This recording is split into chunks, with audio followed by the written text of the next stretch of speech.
नमस्कार दर्शक बंधु सुभद्रा योजना को नहीं आसिला आउ एक बड़ खबर। तेबे से खबरटी रही जे आज राज्य में जो कैबिनेट बैठकटी बसी सेथिरे एही सुभद्रा योजना संपर्क में बहुत बड़ अपडेट आसी जोटा कि मार्च 31 तारिख सुधा जो माने सुभद्रा योजनार आवेदन करेंगे तेबे सेमानंकु मिलिबो दुईटी किस्तिर टंका एका सांगरे अर्थात 10,000 टंका लेखाएं आपण माने पाई परिवे। देखंतु वर्तमान सुभद्रा योजनार जो प्रथम किस्ती टंकार चतुर्थ पर्याय टंकाटी जानुआरी 15 भितर दिया जावाकू घोषणा करा जायछि।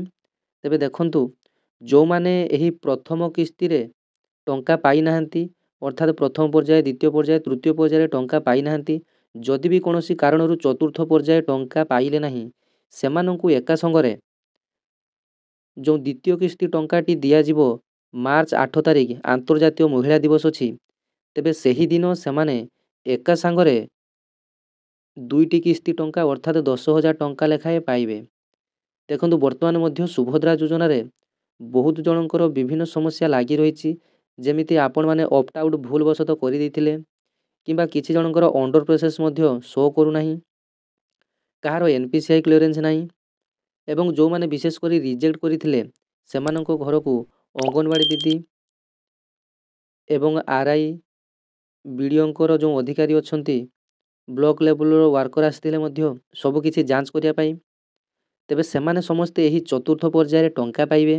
तेबे देखंतु जो माने टंका पाई जाइछंती किंतु सेमानंकर बायोमेट्रिक हेई नाही तेणु आपण मानकू विनम्र अनुरोध आपण माने अत्यंत थरे जनसेवा केंद्र रे जाई बुझी आसंतु जे आपण मानकर बायोमेट्रिक होईछि कि ना होईनी। तेबे सरकारक तरफरु गाइडलाइन आसी सारिछि जो माने टंका पाइछंती किंबा टंका पाई नाहंती सेमानंकू समस्तंकू ई केवाईसी सहित बायोमेट्रिक करिया पई पड़िबो। देखंतु ई केवाईसी आपण मानकर बायोमेट्रिक करिबा जहा ई केवाईसी मध्य सेही एका जिनिस आपण माने जेतेबेले टिपो चिन्ह बा फिंगरप्रिंट दउचंती किंबा आइरिस स्कैन माध्यम रे सब किछि डाटा फिलअप करूचंती सेहीटा आपण मानकर केवाईसी कहउचंती।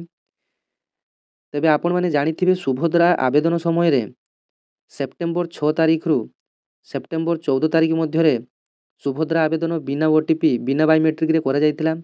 तेबे ता मध्यरु बहु जन टंका पाइथिले बिना बायोमेट्रिक रे करी मध्य तेबे बहु जनकर बिना बायोमेट्रिक रे जेहेतु हेइतिला सेमानकर पेंडिंग मध्य देखाउतला तेबे कोनोसी कारणरू सेमाने टंका पाई नथिले तेबे सेमानक मध्यरु किछि जन मध्य टंका पाई जायतिले जहा कि सरकारंकर त्रुटि पाई।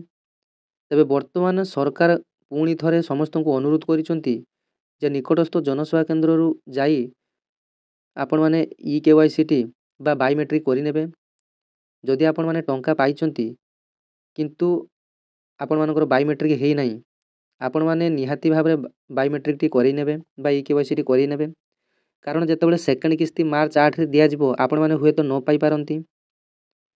तेबे आपण मानकू विनम्र अनुरोध आपण माने जो माने भी नुआ करी वीडियो टी देखुथिबे चैनल टी को सब्सक्राइब करनेबे पाखरे थिबा नोटिफिकेशन बटन टी को ऑन करी ऑल रे सेट कर देबे जहा फल रे ओडिशा सरकार को तरफ आसुथबा विभिन्न सहायता योजना सब किछि डिटेल्स एही चैनल माध्यम रे आपण माने पाई परिबे। देखंतु वर्तमान सुभद्रा योजना रे समस्या कहिले आपण मानकर गोटे प्रमुख समस्या रही जो रिजेक्ट होइतिला एवं ऑप्ट आउट जो प्राय तो 30,000 रु अधिक महिला भूलवशत ऑप्ट आउट कर दैचंती तेबे सेमानंकु जो अभियोग साइट रे जेमिति आपण माने अभियोग दाखल करूथिले ऑनलाइन माध्यम रे सेमिति अभियोग दाखल करंतु जदि निज सपक्ष रे न होउची तेबे अन्य सपक्ष रे मध्य जाई आपण माने अभियोग दाखल करि परिबे। तेबे अभियोग दाखल करिया पई 100 टी वार्ड मध्य रे आपण मानकर पूर्व वीडियो रे मु मध्य कहिथिली 100 टी किबा 200 टी वार्ड मध्य रे आपण मानको लेखिया पई पड़िबो जे आपण मानकर कोन प्रॉब्लम रहिछि एवं आपण मानकर जदि ऑप्ट आउट संबंध रे जदि अभियोग दाखल करिया पई चाहुचंती तेबे आपण मानको गुटे साधा कागज रे गुटे फॉर्मेट रे लेखिया पई पड़िबो। तेबे गुटे साधा कागज रे आपण मानको ऑप्ट आउट संबंध रे लेखिया पई पड़िबो जे भूल वशत आपण माने ऑप्ट आउट करि दैचंती। तेबे जो मानकर सुभद्रा योजना फॉर्म टी